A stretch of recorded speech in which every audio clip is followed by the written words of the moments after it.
In 27 BCE, the Roman Empire was established. An empire is formed when the government of one region conquers and controls many other regions. The Roman Empire was founded by a strong emperor called Augustus. Augustus, Julius Caesar's great nephew, led the Roman army to conquer many new areas for the empire. When Augustus died, most of the emperors that came after him continued to conquer new territory and expand the empire. When the empire reached its largest size around 117 CE, it controlled all of the territory around the Mediterranean Sea. Augustus is often considered the first emperor of a period that historians call the Pax Romana, which means Roman peace in Latin. The Pax Romana was a time of peace and success for the Roman Empire, lasting from 27 BCE to 180 CE. Most of the emperors during this time worked to expand the empire and tried to make everyday life better for people who lived in the empire. The emperors during the Pax Romana used the Roman military to conquer new territory and protect the Roman Empire. The period of the Pax Romana, or the Roman peace, lasted from 27 BCE to 180 CE. During this period, the Roman Empire reached its largest size. The Roman Empire controlled all of the land around the Mediterranean Sea. The Mediterranean Sea is located close to the center of the map. The shaded region on the map shows that all of the land around the Mediterranean Sea was part of the Roman Empire. The Roman Empire controlled parts of Europe, Asia, and Africa.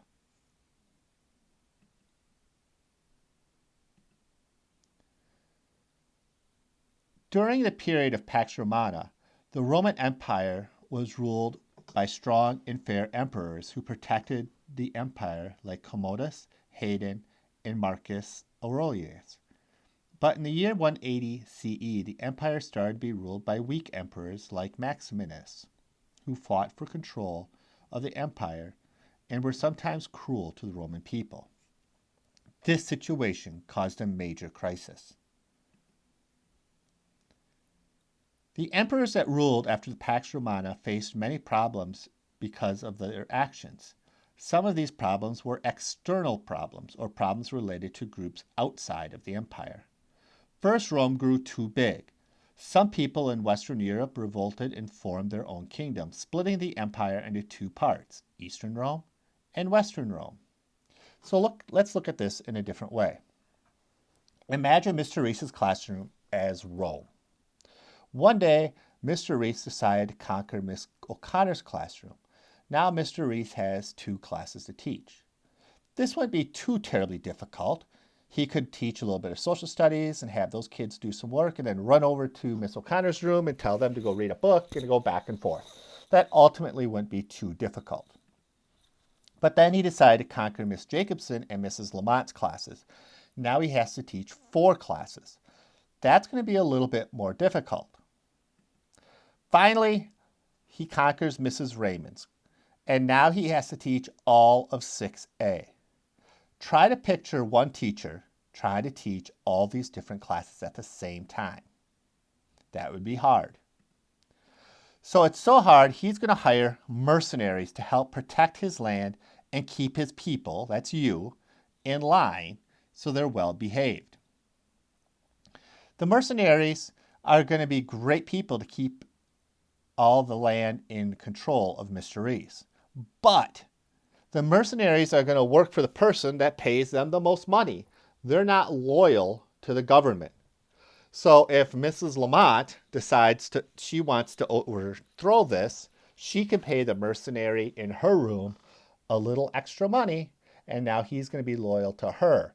And Mr. Reese won't know this until it's too late. The Roman Empire also faced internal problems, or problems that came from inside the empire. Because so many people died during this period, there was not enough people to grow crops they needed for food, and people became very poor. During the Roman Empire's wars, many soldiers lost their lives. Some men died in battle, but others died from disease that brought back to the empire from foreign lands. Without money from taxes, the empire could not pay for things it needed, such as the military. This left the Roman Empire open to even more attacks. And finally, Roman farmers became so poor that they could not pay their taxes. During this time, inflation is going to become a problem. Inflation is when money isn't as valuable and won't buy as much as it did before. Inflation can be a good thing. Prices naturally go up over time, as shown in this graphic. In 1975, for example, a postage stamp was just 13 cents. Today, it is over 50 cents.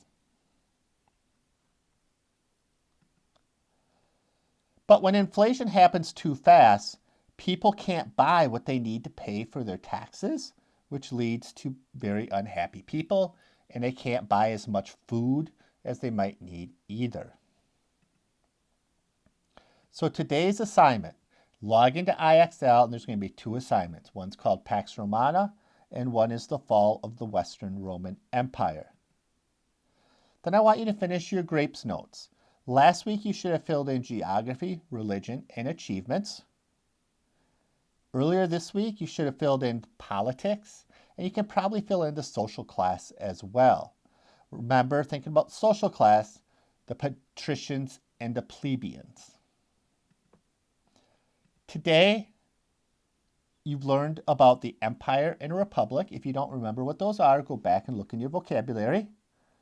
And in the economics, I want you to tell me about inflation and tell me how you think Rome got their money for the things they needed. This is your last assignment for the week. So if you don't finish everything today, you still have Thursday and Friday. As always, please reach out to me if you need any help or have any questions. I miss you guys so much. I hope all is going well. Join us at 10 o'clock every day for the GimKit and video chat.